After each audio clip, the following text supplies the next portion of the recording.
The Grand Deception. The deception unveiled itself when the enormous alien vessel emerged from hyperspace like a metallic god breaking through reality itself. Its sleek silver hull gleamed under the distant light of Sol, dwarfing Earth's moon as it positioned itself in high orbit. Inside the command chamber of the Galactic Dominion ship Sovereign's Crown, Ambassador Keleth studied the blue planet with 4 obsidian eyes. "Fascinating," Kel murmured, his crystalline form shimmering with arrogance. "Another primitive world stumbling into the cosmos. They've barely mastered nuclear fusion." His second-in-command, Vera, nodded in agreement. "Their orbital platforms are crude constructions, my lord. Their satellites appear to be nothing more than communication relays and weather monitors. I detect no significant military presence." Keleth's laugh echoed through the chamber like breaking glass. "Of course not. They're infants playing with toys. Dispatch the standard first contact protocol. We'll have them integrated into the Dominion within a cycle." What the aliens didn't know was that beneath Earth's seemingly primitive exterior lay the most elaborate deception in human history. For over a century, humanity had been preparing. Every public space advancement, every visible satellite, every moon-based tour had been carefully orchestrated theater designed to hide Earth's true capabilities. Deep beneath the Pacific Ocean, in a facility that officially didn't exist, Captain Sarah Jang stood before the Combined Earth Defense Council. Her black uniform bore no insignia, but everyone in the room knew she commanded humanity's first true warship. "The Phoenix is ready, counselors," she reported, her voice steady despite the weight of the moment. "All systems are green. The fleet awaits your command." General Marcus Thompson, head of the Secret Earth Defense Force, leaned forward. "The Dominion ship has initiated contact. They're transmitting their standard integration demands." "Let them," replied Director Elena Vasquez from her holographic display. "The longer they believe we're helpless, the greater our advantage." Sarah's eyes narrowed. "How long do we maintain the charade until they commit?" "Once they send their integration teams planetside, we strike," Thompson answered. Seconds later, Ambassador Keleth's holographic form appeared on every screen across Earth, his crystalline features arranged in what he considered a benevolent expression. "People of Earth," he began, "rejoice. The Galactic Dominion welcomes you into our grand civilization. Surrender your sovereignty, and we shall guide you to prosperity.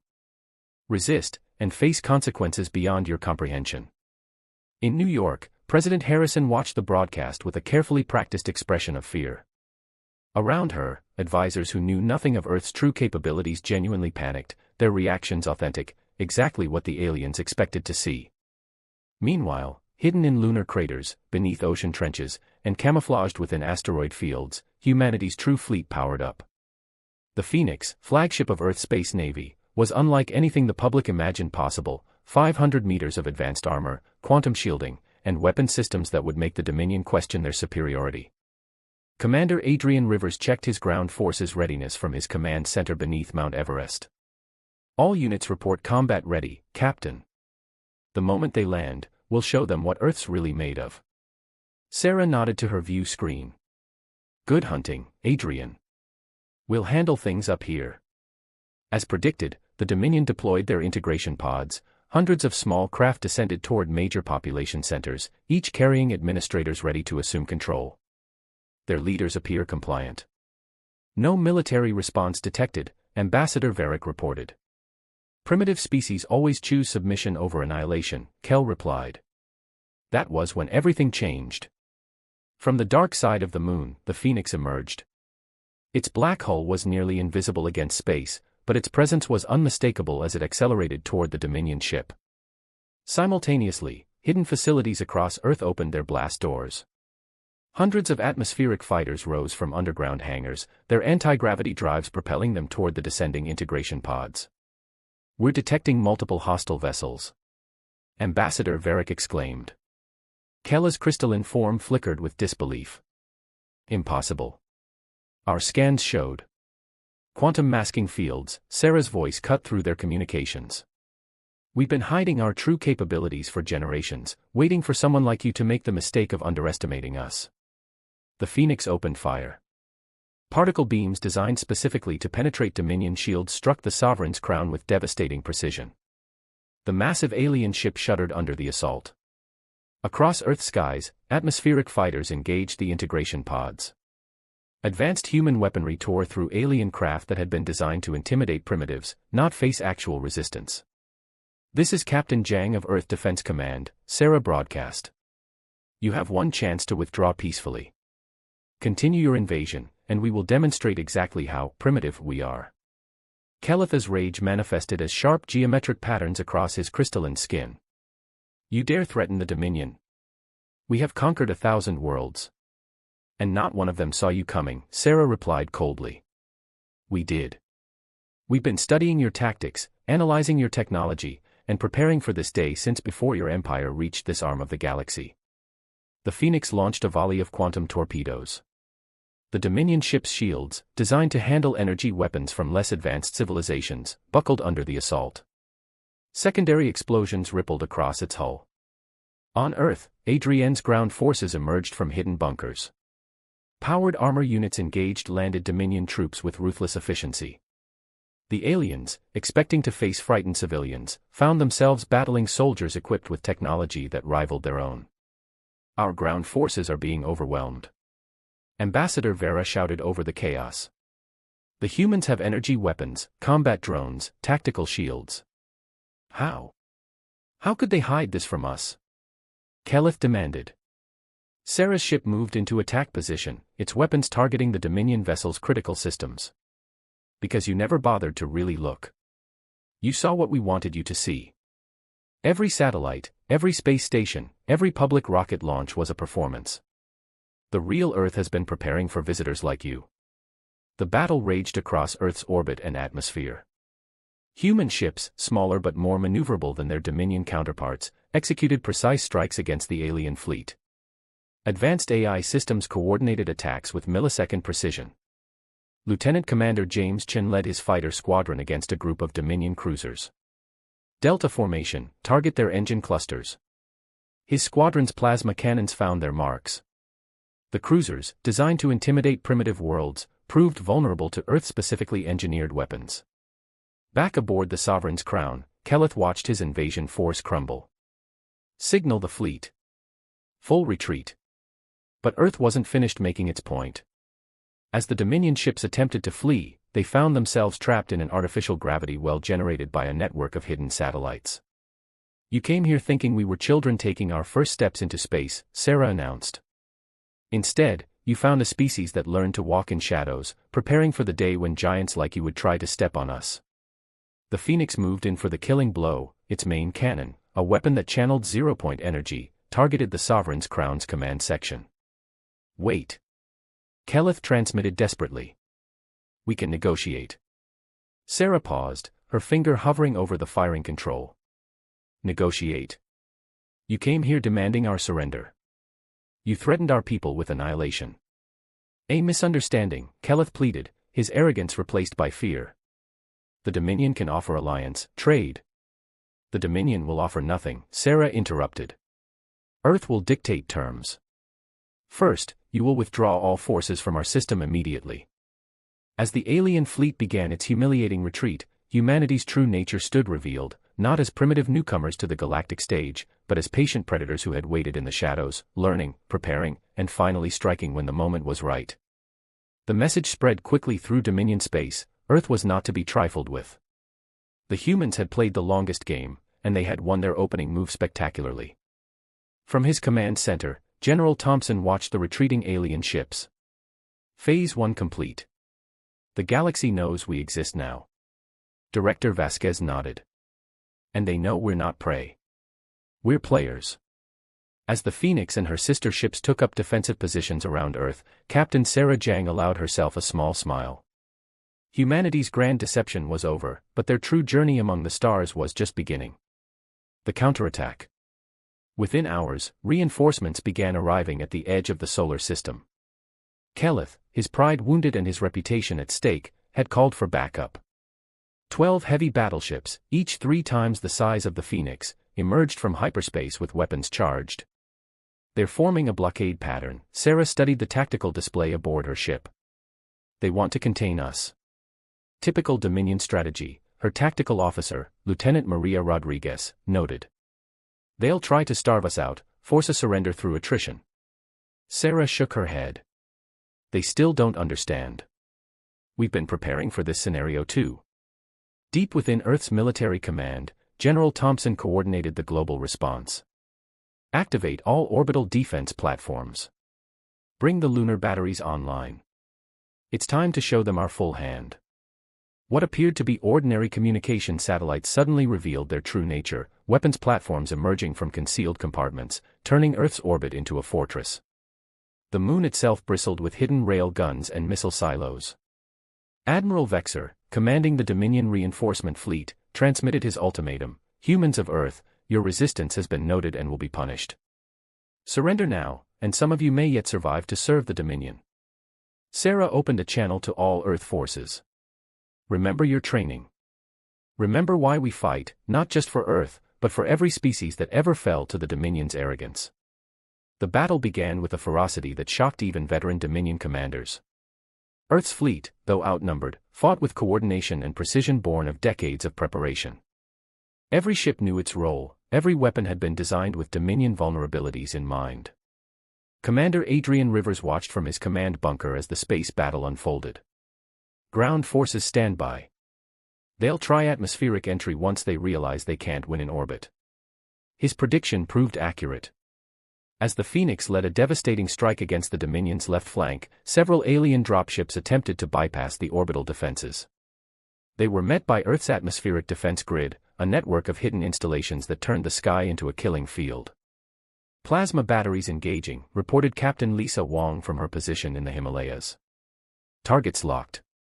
Beams of superheated plasma lanced upward, cutting through Dominion dropships like paper. Those that survived faced interceptor drones launched from camouflaged silos across every continent. In space, the battle reached its crescendo. The Phoenix engaged Admiral Vexer's flagship directly, matching the larger vessel's firepower with superior tactics and technology. Hard to port. Sarah commanded as the alien Dreadnought fired its main cannon. The Phoenix rolled, the massive energy beam missing by meters. Return fire, all forward batteries. The human warship's response was devastating. Quantum torpedoes and particle beams hammered the Dominion flagship's shields, exploiting weaknesses identified through years of analysis. Lieutenant Chen's fighter squadron weaved through the chaos, targeting critical systems on enemy ships. Remember, they rely heavily on centralized command. Take out their communication arrays, and they fall apart. His squadron executed a perfect attack run, destroying the antenna clusters on 3 Dominion cruisers. Without coordination, the alien ships began firing erratically, some even hitting their own allies. On Earth, the ground battle intensified. Dominion shock troops, genetically engineered for combat, faced human soldiers in powered armor. But where the aliens relied on brute force, humans employed tactics, technology, and sheer determination. Sergeant David Kim led his squad through the ruins of Seoul, where Dominion forces had established a beachhead. Neural disruptors ready. On my mark. The human soldiers activated devices that interfered with the aliens' hive mind communication. Suddenly isolated from their collective, the Dominion troops became disoriented, easy targets for precision strikes. Back in orbit, the tide was turning. The Phoenix had crippled Admiral Vexer's flagship, and Earth's fleet was systematically dismantling the Dominion blockade. Hidden weapon platforms revealed themselves one after another, each adding to the overwhelming firepower directed at the invaders.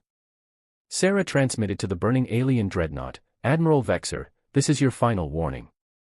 Withdraw now or face complete destruction. The Dominion commander's response was a roar of fury. The Dominion does not retreat. We will glass your world before we accept defeat from primitives. Then you've made your choice, Sarah replied coldly. She turned to her crew. Execute Omega Protocol. From the asteroid belt, humanity's ultimate surprise emerged. The Prometheus, a ship even the Earth Defense Council had kept secret, activated its experimental singularity weapon. The massive vessel, built inside a hollowed-out asteroid, had one purpose: to end threats to Earth permanently. The singularity weapon fired, creating a controlled black hole that began consuming the Dominion fleet. Ships were torn apart by gravitational forces beyond their ability to resist.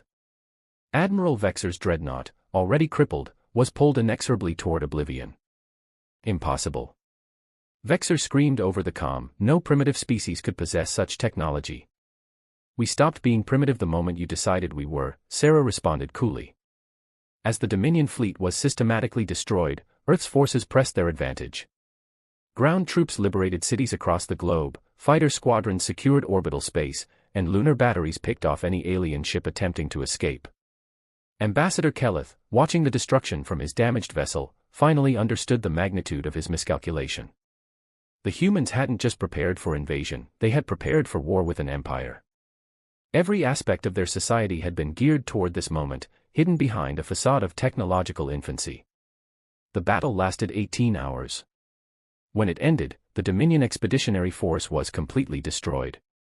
Not a single alien ship escaped to warn their empire of Earth's true capabilities. General Thompson surveyed the aftermath from Earth Command. "Casualty reports." "Lighter than projected," Director Vasquez replied. "The element of surprise worked perfectly.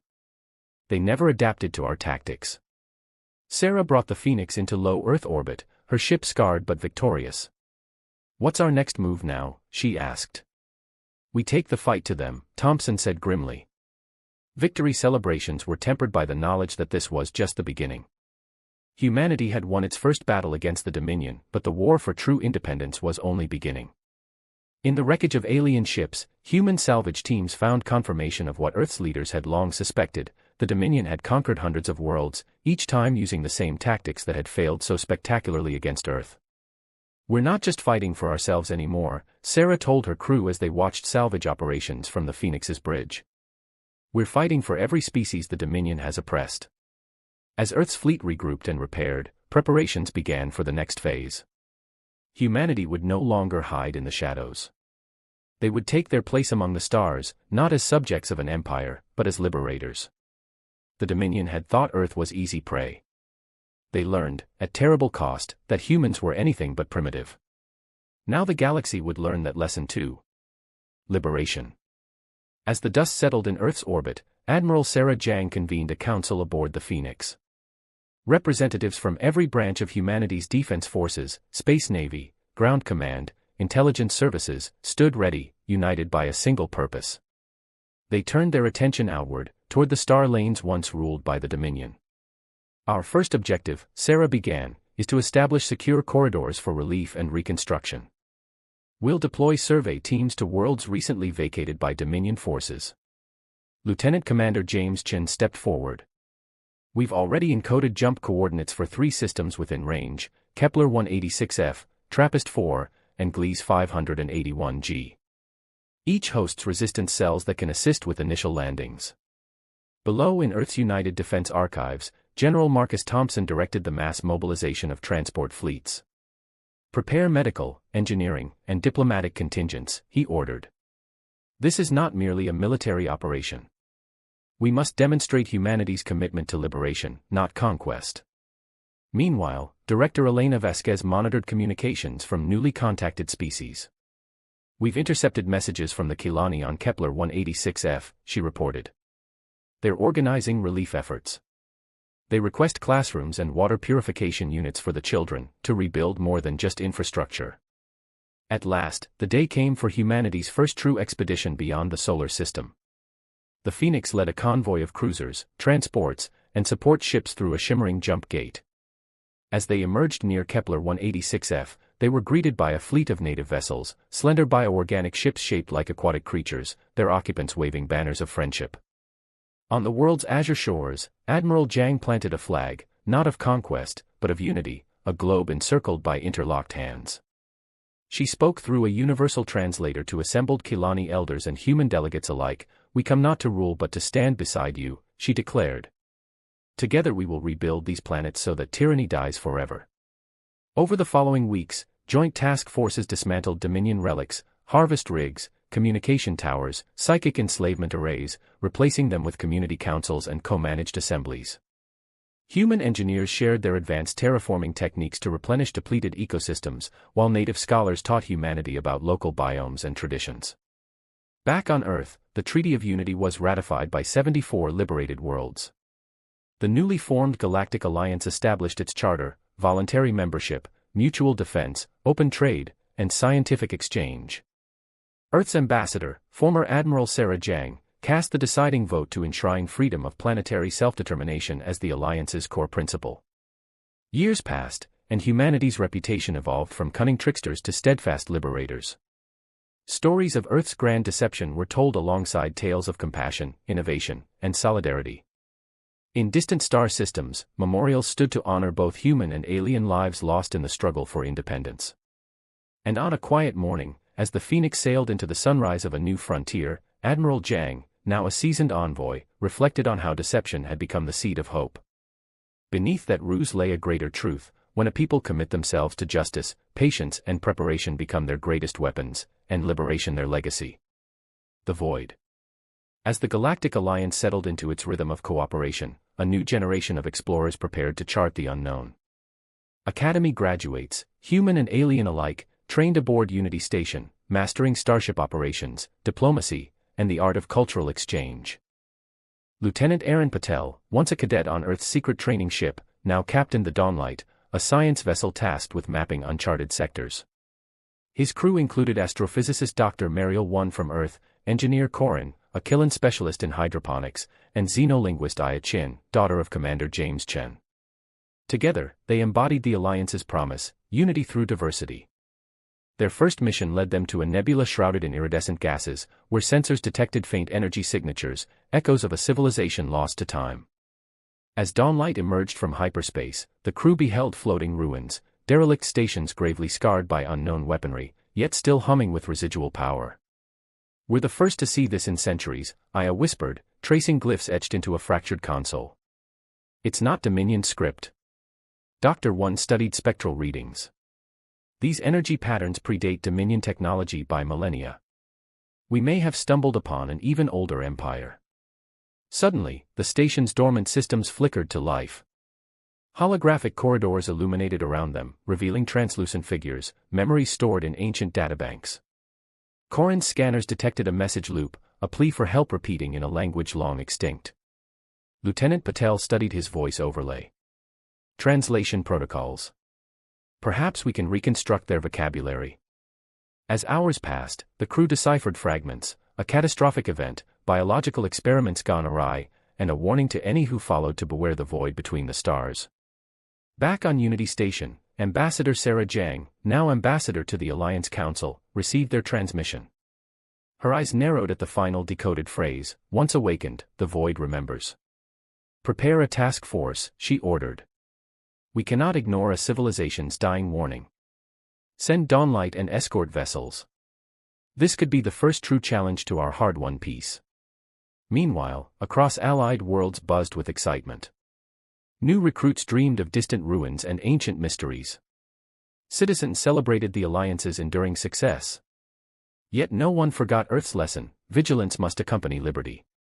As Dawnlight and its escorts slipped into the nebula once more, their lights piercing emerald clouds, Lieutenant Patel reflected on how far they'd come, from Earth's grand deception to the founding of a galaxy-wide fellowship.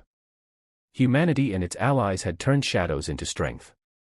Now they ventured beyond the known, guided by the echoes of a forgotten people.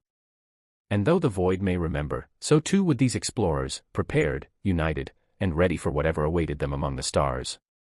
The void's warning echoed through the Dawnlight's comm system as Lieutenant Commander Aaron Patel guided his science vessel deeper into the swirling green mists. The nebula's ionized gases crackled against their shields, casting shifting patterns of light across the bridge's translucent displays. "We're entering the zone where signal strength fluctuates," reported Corbin, the Killen hydroponics specialist turned navigator. "We'll need to compensate for electromagnetic interference." "Do it," Patel replied, eyes fixed on the forward viewport. "Keep us on course." Engineer Atchin leaned over the console, monitoring power systems. Life support fluctuations are stable, but auxiliary systems are drawing excess energy from the main reserve. "Should I reroute power?" "Yes," Patel said. "Prioritize shields and life support. We can afford to lose non-essentials." Outside, the ruins loomed like a ghost fleet suspended in the nebula's luminescence. Vast platforms of unknown alloy jutted from the clouds, their surfaces etched with intricate circuitry that pulsed faintly. "These structures must be at least 20,000 years old," Mari L1 murmured, scanning spectral data. "Their technology is unlike anything catalogued in Alliance archives." Bring us alongside that central hub, Patel ordered, pointing to the largest structure, a ring encircling a collapsed spire. Deploy the remote drones. Within minutes, sleek recon drones slipped into Launch Bay 2. Each carried sensor arrays designed to map the station's interior and relay data back to the Dawnlight. Drones away, Aya announced. Transmitting live feed on the main view screen. Corridors of ancient architecture unfurled, towering archways lined with glyphs led into darkness. At the far end, a pulsing orb of raw energy hovered above a pedestal, its glow casting elongated shadows. There, Mari said. That orb must be the core. It's still active. Suddenly the feed stuttered. The orb's light flickered, and a low hum resonated through the hull. What was that? Resident xenolinguist Aya Chin asked, translating the orb's frequency into decibels. It's a harmonic resonance, almost musical. But the pattern, it's unsettling. All stations, report status, Patel ordered. External sensors unusual readings in the gas sheath, Corbin replied. Ions are aligning in a grid pattern, like a net. Before anyone could react, the nebula's mists coalesced into dark tendrils that writhed around the ring supports. The recon drones vanished from the feed one by one. Alarms blared. They're jamming our link, Aya shouted.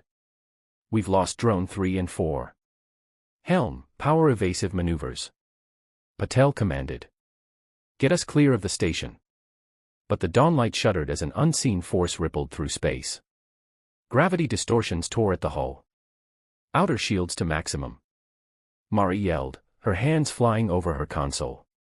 The station's exerting a gravitational field, artificial, enormous. It's waking up. The warning, Aya whispered, eyes wide. It said, once awakened, the void remembers. Inside the station, the pulsing orb glowed brighter. Corridors lit as if alive. Spectral silhouettes, recorded memories of the ancient builders, floated through the halls, armored figures performing rituals, then fleeing in terror as something monstrous emerged from the darkness.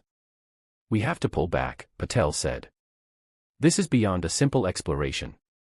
Yet as he turned, the Dawnlight's engines cut out. The ship drifted toward the station, trapped in the gravity well. Emergency power to engines. Aya urged. With a roar, the main thrusters reignited, straining against the station's pull. Slowly, agonizingly, the Dawnlight inched backward. Helm, Vector 27 Mark V, full thrust. Patel ordered. The station's tendrils lashed out, grazing the hull. Sparks flew. The Dawnlight shuddered, alarms screaming. We're losing structural integrity. Corbin cried. Hull breach imminent. Divert power to deflectors, Mari shouted, and release the secondary thrusters. A volley of secondary jets fired, jolting the ship free at the last moment. The tendrils snapped against empty space, dissolving into mist. Status report, Patel demanded. We took damage to port side, Aya replied. Hull breach contained. Shields at 40%. Good work, Patel said, voice steady. Reroute shield reserves evenly. Damage teams to Deck 7. As repair crews mobilized, the bridge remained tense. The nebula continued to churn, the station's core pulsing in the distance. We have to warn the Alliance, Patel declared. If that structure can trap and disable our ship, it poses a threat to every vessel that passes through. I agree, Mari said. But we also need more data. The station is alive, maybe sentient. True, Aya added. There may be knowledge there that could help us defend against future threats. Patel nodded. We'll prepare a second, better-equipped expedition. Back at Unity Station, Ambassador Sarah Jiang listened intently to the Dawnlight's distress call. Her decades of experience told her this was only the beginning. Prepare the Alliance's research fleet and defense squadrons, she ordered. We're mounting a full response. And Lieutenant Patel will lead it. As the Dawnlight limped home, its crew exhausted but resolute, the galaxy braced for a challenge born in the silent depths of the void. Humanity had revealed its true strength once, and now, united with its allies, it would stand firm against whatever ancient memory the void chose to unleash.